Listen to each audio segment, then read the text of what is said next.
Okay, well, welcome again. So my talk today is, when will your good come? And I'm wanting to remind you that the theme for this month is claiming the life that you desire. So we want to stop in this moment and remember last week that really was what we were claiming, and to light up that frontal lobe of our brain with all the positive good things, to bless, just what Diana talked about, and to bless the good and bless all that is yet to come into our lives. Because when we do that, it draws to us greater good. So actually, I'm sort of changing today's talk to asking the question, when will my good come? When will my good come? Our good is always right where we are. And I think sometimes we forget that. And so last Sunday, as we talked about lighting up that positive sense of self that lives within each one of us, the ideas, the loving expressions, is really our divine right. And I remember a student of Science of Mind that I had years ago, and the assignment was for her to write 3 treatments. And 2 of them were to be about somebody that she knew. Then of course our treatments are our affirmative prayer. And 1 was to be about herself. And so she wrote these 2, as I'm sitting here reading her homework. She wrote 2 of them beautiful, flowery, about health and beauty and claiming the good and the love for these 2 individuals. And then I came to her treatment. And her treatment was short and stiff and uncaring. Bless our hearts. How easy it is for us to claim the good for each other. To know right where you are, God is. To know that your good is not only coming, but it is right where you are. And it was easy for her to claim that good for somebody else, except for herself. Is this by chance true for you? Stop and think about it. Are you as willing to claim your good for you as you are for someone else? And once I pointed this out to her, she began to plant a seed of love, of truth for herself. I'd like to say that overnight she was lifted up in this view, but it took some time. And it took her time to claim it, to excel in it, to understand it. And now I'd like to tell you that she excels in her profession. She is one of the most loved practitioners in Santa Rosa.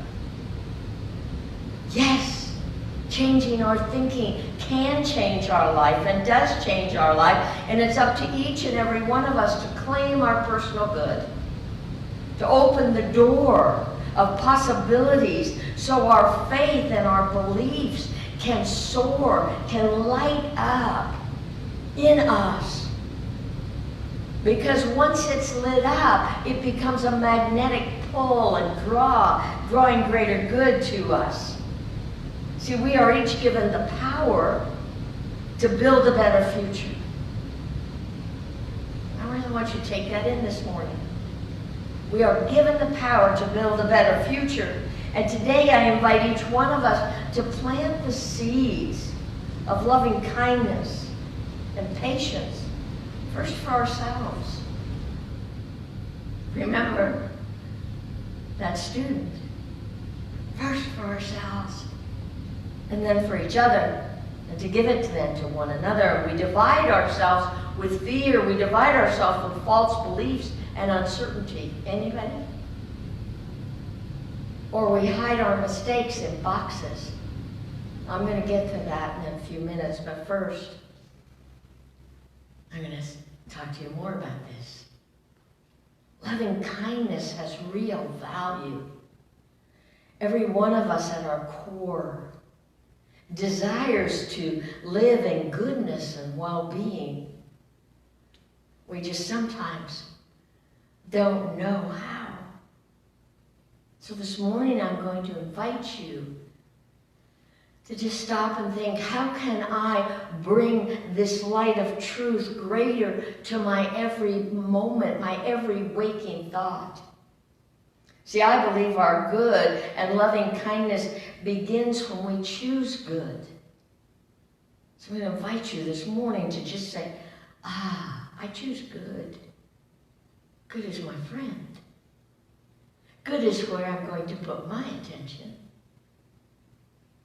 No matter what's going on, or where you find yourself, or what's happening in your life, just shower it with good.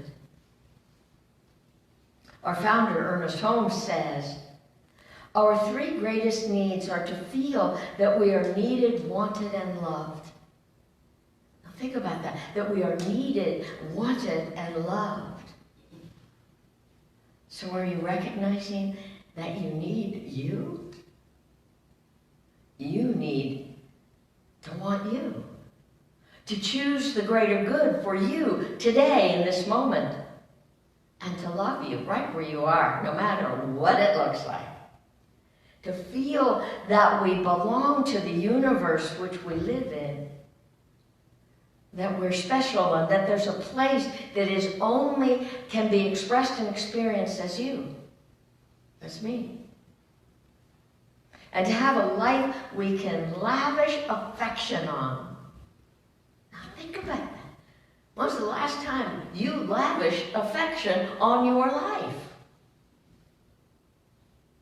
And how do we lavish affection? We do it by looking for the good no matter what. And I had to do that. I had these boxes. I've had these boxes. There were about 6 or 7 of them, and they were filled to overflowing. And I think I've moved them at least 4 times. So yesterday, I said to Rick, we've got to have a garage sale. And we had started putting our stuff together, and we were going to do it a little bit earlier, but something said, no, that wasn't right. So I decided that yesterday we would do the garage sale. So we set everything. We've got the tables from church. We put them all out. We got up really early, did our meditation. We went downstairs. I said from 9 until 1 we would do this garage sale.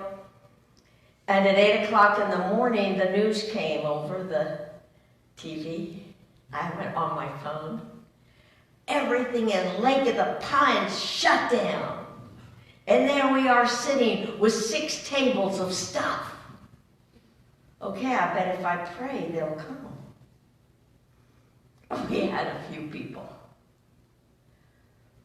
Once I put my things out there and I looked at this and I said, what was I thinking when I kept moving these boxes from place to place? Rick says, oh yeah, you've had those for a while. And so I realized that instead of getting mad at myself that I had done that, I said it's time for me to release this. It's time to let go of those not only old beliefs, but what I had bought these things for at the time. To forgive myself and say it's time to let these move on to someone, something else. So we packed up Rick's car. It was full. I still have a couple of things in my car. And he took it to Goodwill. The point I'm trying to make is, what do you have in the boxes that you haven't looked at, that need to be moved on? And it might be a real box, it might be a thing, but then again, it might be a belief, an idea that we've held against ourselves or about ourselves that it's time to release and let it go. Lavish ourselves with affection. As I repacked all of this up and set it off to its next journey, I I said, at the time, it was what I thought was the right thing to do. It is no longer right for me to keep this. What is it that you're willing to release today?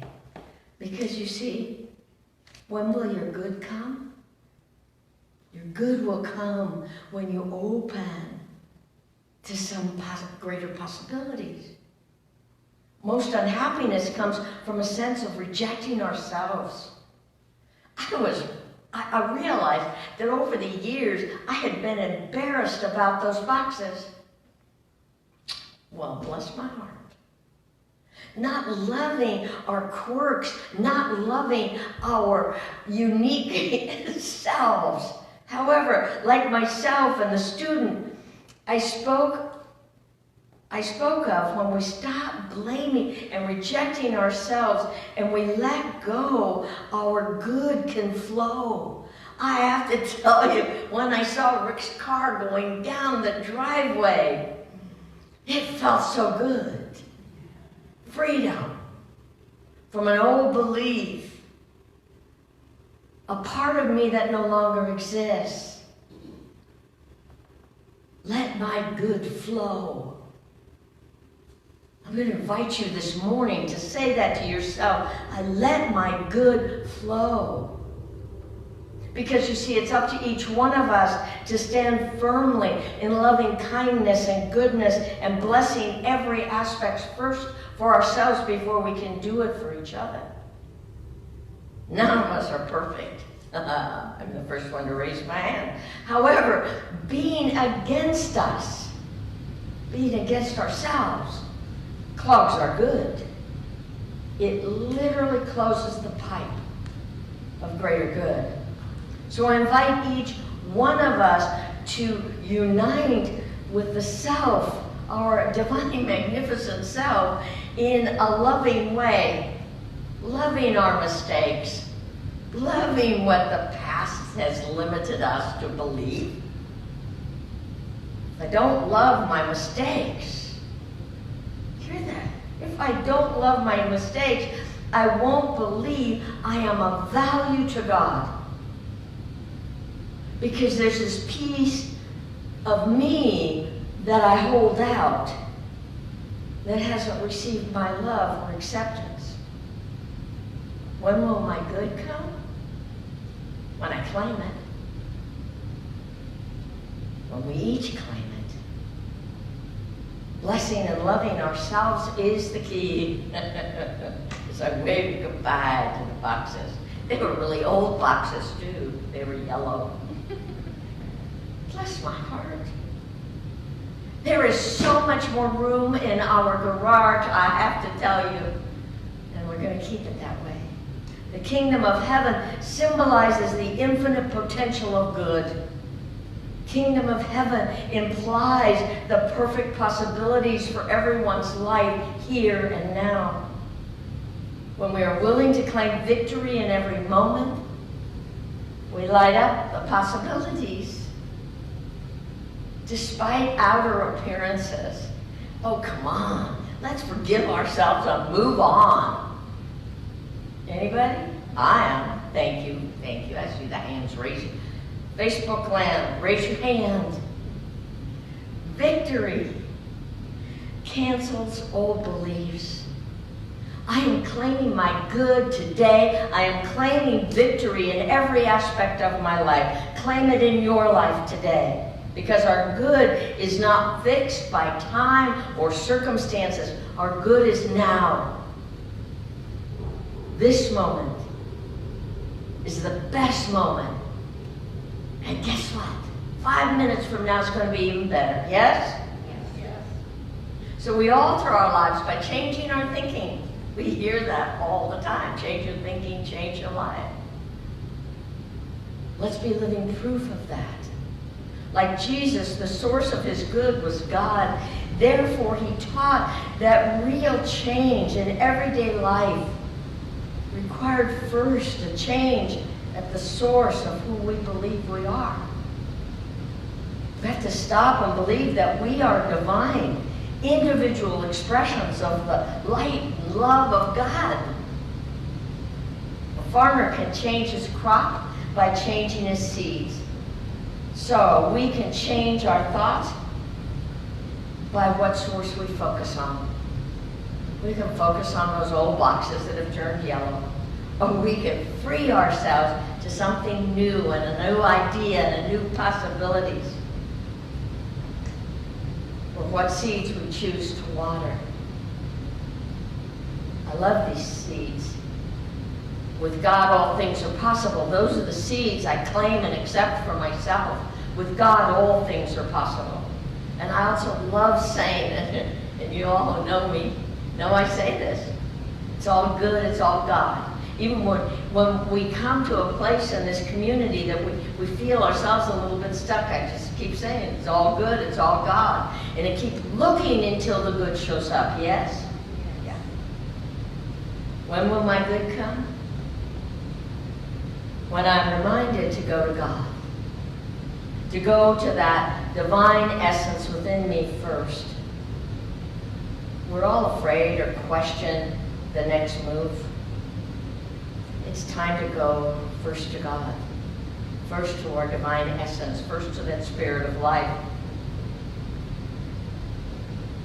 I believe it's up to each and every one of us to stay in balance, in the sacred balance and harmony, and to be in partnership with our own personal divine nature. And to let go of whatever has clogged your pipe. This will and does allow the seeds of good to be birthed in our life, to be planted, and to be revealed in a greater way through us, as us, and for us. I also like saying my life, my love, my God. Sometimes they say, oh my God. Oh. So claim your God. Claim the goodness and the grace of God in you, for you, and as you. This is up to you. You get to choose. So let's take that into prayer. And just breathe into this sacred and holy place that we have created here together, recognizing that there's only one life, one power, one all-loving, all-nurturing presence, by whatever name. I call this God, the infinite, the divine, the beloved. It is the sacred and holy nature that lives within me, and from this place of truth and knowingness, I, Maggie, know that I speak the word of God, and it is my pleasure and pure delight to speak this word for and about you right here, right now. Knowing and accepting that right where you are, the infinite, divine, beloved essence of pure spirit is so alive and so powerful, and it is the good at the very center heart of your being, that you can never be separate from it, that it is the very essence of your soul. And I claim it and accept it for you today, and I invite you to claim it greater in yourself than ever before. Knowing that right where you are, there's a powerful healing taking place.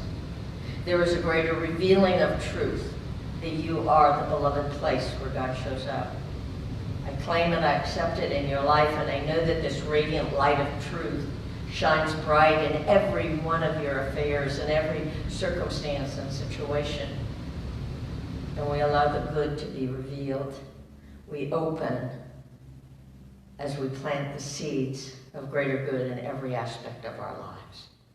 And where there is a need for a healing, I call forth the miracle-working power of God to renew, to restore, to refresh, as only God can. I claim and I accept it greater for you, for me, for each and every one of us today, and for this community. And I allow this truth to expand out, touching all hearts, the hearts of the world. May all hearts be at peace. May all hearts know this light of truth. And so we just trust in the miracles and the mystery of this life unfolding for and about each and every one of us, as we release and let it go into the goodness and the grace of God, trusting this powerful word that has been spoken, returning to and through each and every one of us, multiplied, magnified, overflowing. We give thanks for that. And together we say, And so it is. Amen.